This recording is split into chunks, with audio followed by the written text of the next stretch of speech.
નમસ્તે, જય શ્રી કૃષ્ણ. આજે આપણે 7મો પાઠ દેશભક્ત જગડુશા એનું પુનરાવર્તન જોઈશું. એના જે લેખક છે રમણલાલ સોની અને એ પ્રકાર છે નાટક. રમણલાલ પીતાંબરદાસ સોનીનો જન્મ અરવલ્લી જિલ્લાના મોડાસા તાલુકાના કોકાપુર ગામમાં થયો હતો. બંગાળી ભાષા અને સાહિત્યનો તેમને ગાઢ પરિચય છે. રવિન્દ્રનાથ ઠાકુર અને શરદબાબુના ઘણા પુસ્તકોને તેમણે ગુજરાતીમાં અનુવાદ કર્યો છે. વિશેષ તેઓ બાળકાવ્યો, બાળ વાર્તાઓ અને બાળ નાટકોના સર્જક તરીકે જાણીતા છે. તેમની સાહિત્ય સેવા માટે 1996માં રણજીતરામ સુવર્ણચંદ્રક અર્પણ કરવામાં આવ્યો હતો. વિશ્વની લોકકથાઓ, ગ્રીસનો લોકકથા ભંડાર, સતસાગર વગેરે તેમના જાણીતા પુસ્તકો છે.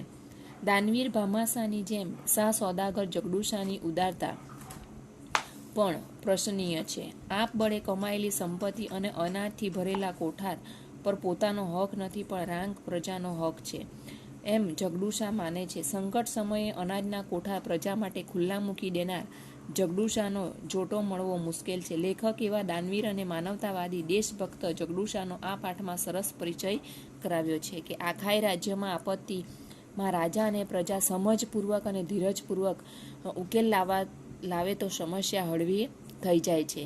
કે દુકાળ પડે છે તો રાજા અને પ્રજા સમજપૂર્વક એમ કે ધીરજપૂર્વક સમસ્યાનો હલ લાવે તો તેનો ઉકેલ મળે છે.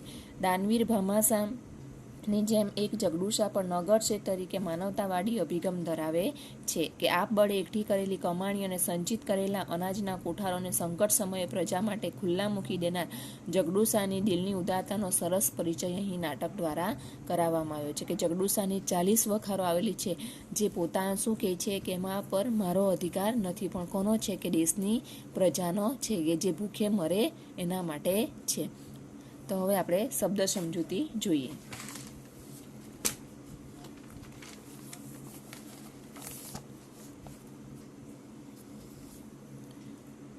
દેશભક્ત જગડુશા, રમણલાલ પીતાંબરદાસ. પ્રકાર છે નાટક. ટીપણું પંચાંગ. વેઢો આંગળી ઉપરની સાઢા આગળની રેખા. લાજ એટલે આબરૂ. કાળવાણી ભયંકર આફતભરી ભવિષ્યવાણી. પ્રજાવત્સલ પ્રજા પર પ્રેમ રાખનાર. રાકડી ગરીબડી. કોઠાર અનાજ ભરવાનો ઓરડો. રૈયત પ્રજા ઊણું ઓછું ભરાયેલું. શાહ સોદાગર મોટો રૂઆબદાર વેપારી. ઓણ એટલે આસાલ. કારમું એટલે ભયંકર. તીડ પાકનો નાશ કરનાર એક જાતનો પાંખવાળો જીવ. ઠેઠ એટલે છેક છેડા સુધી. નિવારણ દૂર કરવું તે. ભીતપત્ર સમાચાર વગેરેની જાહેરાત માટે. સુકાળ સારો સમય. વખાર સરસામન ખાસ તો અનાજ રાખવાની જગ્યા. વિકલ્પો. જગડુશાએ વખારની અંદર લેખ શેની ઉપર લખાવ્યો હતો? તો તાંબાના પતરા પર. લેખમાં અનાજ કોની માલિકીનું બતાવાયું હતું? તો દેશની પ્રજાની. આ પાઠમાં જગડુશાનો નગર શેઠ તરીકે કયો અભિગમ પ્રગટ થાય છે? તો માનવતાવાદી. પાટણના રાજા માટે જગડુશા કયું વિશેષણ વાપરે છે? તો પ્રજાવત્સલ. શેઠ જગડુશા ક્યાંના વતની હતા? તો કચ્છના. પાટણના રાજાનું નામ શું છે? તો વિશળદેવ. જગડુશા દેશભક્ત કહેવાય કે પ્રજાવત્સલ? કારણ આપો. દેશભક્ત રમણલાલ પીતાંબરદાસ જગડુશા. નાટક. જગડુશા દેશભક્ત પણ કહેવાય છે અને પ્રજાવત્સલ પણ કહેવાય, કારણ કે માણસમાં દેશભક્તિ હોય તો જ એ પ્રજાવત્સલ બને. જગડુશા સંકટ સમયે પ્રજા માટે આપ બળે એકઠી કરેલી કમાણી અને કોઠારમાં એકઠું કરેલું અનાજ પ્રજા માટે ખુલ્લું મૂકી દે છે. તેમણે પોતાની વખારોમાં મૂકેલા તામ્રપત્રો પર લખ્યું હતું કે આ વખાર જગડુશાની છે, પણ વખારમાંનું બધું અનાજ એના ભૂખે મરતા ગરીબ ભાઈ ભાંડુઓનું છે. દેશની ભૂખે મરતી પ્રજા જ આ અનાજની માલિક છે. એના એક પણ દાણા પર જગડુશાનો હક નથી. જ્યારે રાજા વિશળદેવ રાજ્ય દુષ્કાળ પડ્યો ત્યારે તેમણે પોતાની અનાજની 40 વખારો રાજા વિશળદેવની ભૂખે મરતી પ્રજા માટે ખુલ્લી મૂકી દીધી. આથી જગડુશા દેશભક્ત કહેવાય અને પ્રજાવત્સલ પણ કહેવાય. વિશળદેવ કઈ આપત્તિથી ચિંતાતું હતા? દેશભક્ત જગડુશા. રમણલાલ સોની. નાટક. વિશળદેવે ગરીબો માટે અનાજના કોઠાર અને ધનના ભંડાર ખુલ્લા મૂકી દીધા હતા, પણ આ વર્ષે દુષ્કાળ પડ્યો. અધૂરામાં પૂરું ખેતરો પર તીડ ત્રાટક્યા. રાજાના ધનના ભંડાર અને અનાજના કોઠાર ખાલી થઈ ગયા. હવે પ્રજાના પેટનો ખાડો પૂરવા એમની પાસે કાંઈ પણ બચ્યું નહીં. આપત્તિથી વિશળદેવ ચિંતાતુર હતા. રાજા રાજ્યની પ્રજાને બચાવવા કોનો સહારો લે છે? રાજા રાજ્યની પ્રજાને બચાવવા કચ્છના શાહ સોદાગર જગડુશાનો સહારો લે છે. જગડુશા સો વ્યવસાય કરતા હતા. જગડુશા ગામે ગામ ફરી મોટો વેપાર કરતા હતા. જગડુશાની સરખામણી કયા દાનવીર સાથે કરી શકાય છે? જગડુશાની સરખામણી દાનવીર ભામાશા સાથે કરી શકાય છે. જગડુશાનો પાત્ર પરિચય તમારા શબ્દમાં લખો. તો દેશભક્ત જગડુશા, રમણલાલ સોની. નાટક. જગડુશા કચ્છના શાહ સોદાગર હતા. તેઓ પ્રજાવત્સલ હતા. તેઓ દાનવીર ભામાશા જેવા માનવતાવાદી અને ઉદાર દિલના હતા. જ્યારે આફતનો સમય આવે ત્યારે તેઓ આપબળે એકઠી કરેલી કમાણી અને અનાજ ભરેલા કોઠા પ્રજા માટે ખુલ્લા મૂકી દે છે. જ્યારે રાજા વિશળદેવના રાજ્યમાં દુકાળ પડ્યો ત્યારે જગડુશા રાજાને મદદ કરવા તૈયાર થાય છે. તેમણે રાજાના પંડિત પાસેથી જે તાંબાપત્રો વંચાવ્યા તેમાં લખ્યું હતું કે આ વખાર જગડુશાની છે, પણ વખારમાંનું બધું અનાજ એના ભૂખે મરતા ગરીબ ભાઈ ભાંડુઓનું છે. દેશની ભૂખે મરતી પ્રજા જ આ અનાજની માલિક છે. એના એક દાણા પર પણ જગડુશાનો હક નથી. જગડુશા અનાજની એ 40 વખારો ગરીબ પ્રજા માટે ખુલ્લી મૂકી દે છે. જગડુશા સંકટ સમયે સમજદારી અને ધીરજથી પ્રજાની સમસ્યા હલ કરે છે.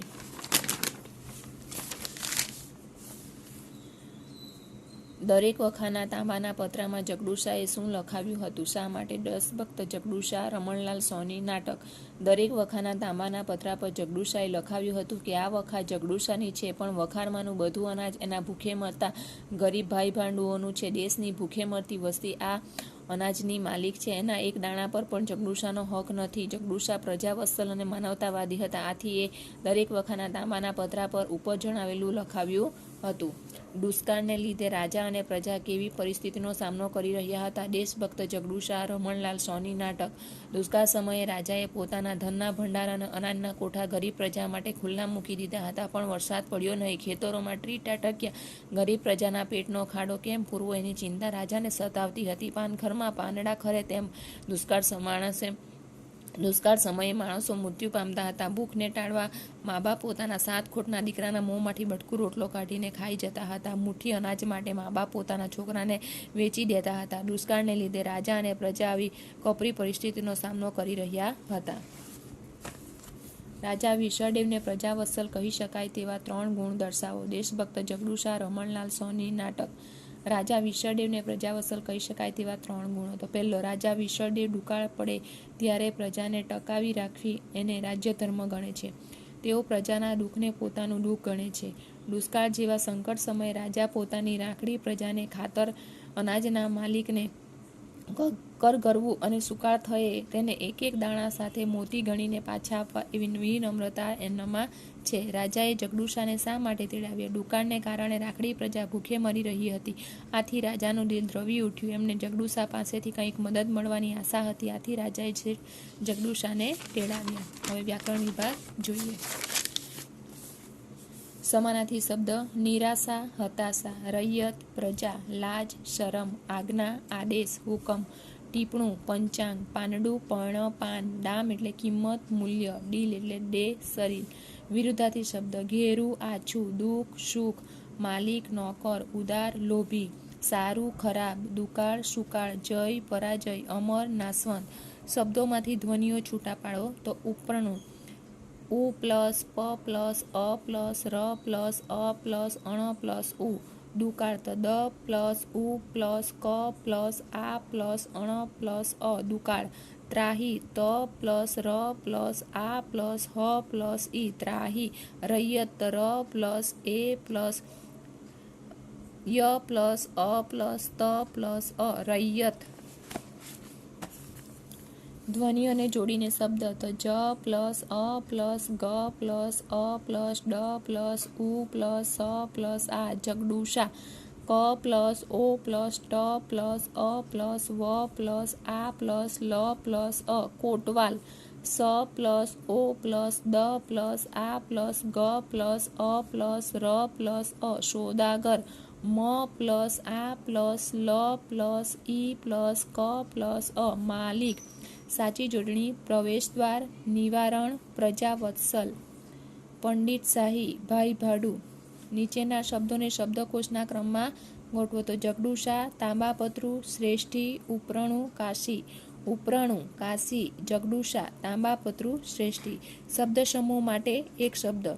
સમજવામાં થતી ભૂલ: સમજફેર, જાહેરાત માટે દિવાલ પર ચોંટાડેલો કાગળ, ભીંતપત્ર, કિલ્લાનો રક્ષક કોટવાલ, વિજયનો પોકાર જયઘોષ. રૂઢિપ્રયોગના અર્થ અને તેમના વાક્યો. આંકડા માંડવા, ગણતરી કરવી. વિદ્યાર્થી આંગળીના વેઢે આંકડા માંડી ગણિતનો દાખલો ગણે છે. જીભ કપાઈ જવી, બોલવાની હિંમત ન થવી. ખોટું બોલતા તારી જીભ કપાઈ ન ગઈ. 7 ખોટનો દીકરો, ખૂબ લાડકો દીકરો. 7 દીકરીઓ પછી થયેલો દીકરો.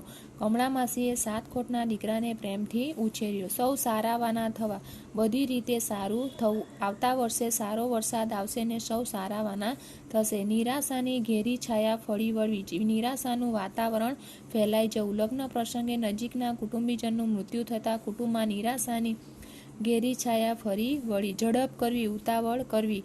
એરપોર્ટ પર સમયસર પહોંચવા માટે પરેશે ઝડપ કરી. પાન તેમ ખરવા, એક પછી એક માનવી મૃત્યુ પામવા. પાન ખરે તેમ દુકાળમાં માણસો ખરવા લાગ્યા. પેટનો ખાડો ઊણો રહેવો, ભૂખ દૂર ન થવી. મોંઘવારીના કારણે ગરીબોનો પેટનો ખાડો ઊણો રહી છે. ત્રાહી ત્રાહી પોકાર કરવા, બચાવો બચાવો એમ મોટેથી બોલવું. કાળઝાળ મોંઘવારીથી લોકો ત્રાહી ત્રાહી પોકાર કરે છે. લાજ જવાનો વખત આવો, આબરૂ જવાનો પ્રસંગ આવો. મહેશની ચોરી પકડાઈ જતા પિતાની લાજ જવાનો વખત આવ્યો છે. મોં માંગ્યા દામ આપવા, વસ્તુની જેટલી માંગે તેટલી કિંમત આપવી. અપહરણ કરેલા દીકરાને છોડાવવા મા બાપ અપહરણકારોને મોં માંગ્યા દામ આપવા તૈયાર થયા. કળ વળવી, દુઃખમાં રાહત થવી. ડૉક્ટરની દવા લીધા પછી રાકેશને શરીરમાં કળ વળી. સ્તબ્ધ થઈ જવું, અવાક થઈ જવું. 5 વર્ષના છોકરાને સંસ્કૃતમાં કડકડાટ શ્લોક બોલતો જોઈને સૌ સ્તબ્ધ થઈ ગયા. આંચ ન આવવી, નુકસાન ન થવું. પિતાએ મામલો સંભાળી લેતા મનીષને ધંધામાં સહેજ પણ આંચ ન આવી. સૂચના પ્રમાણે કરો. મુઠ્ઠી ધાન સારું મા બાપથી છોકરાને વેચાય છે. કર્તરી વાક્ય બનાવો. મુઠ્ઠી ધાન સારું મા બાપ છોકરાને વેચે છે. હું બીજી વખારનો લેખ વાંચું છું. કર્મણી વાક્ય બનાવો. તો મારાથી બીજી વખારનો લેખ વંચાય છે. અમે મરી જઈએ છીએ. ભાવે વાક્ય બનાવો. અમારાથી મરી જવાય છે. પતરું રાજાના હાથમાં મૂકે છે. પ્રેરક વાક્ય બનાવો. જગડુશા પતરું રાજાના હાથમાં મુકાવે છે. અહીંયા આપણો પાઠ પૂરો થાય છે. અસ્તુ.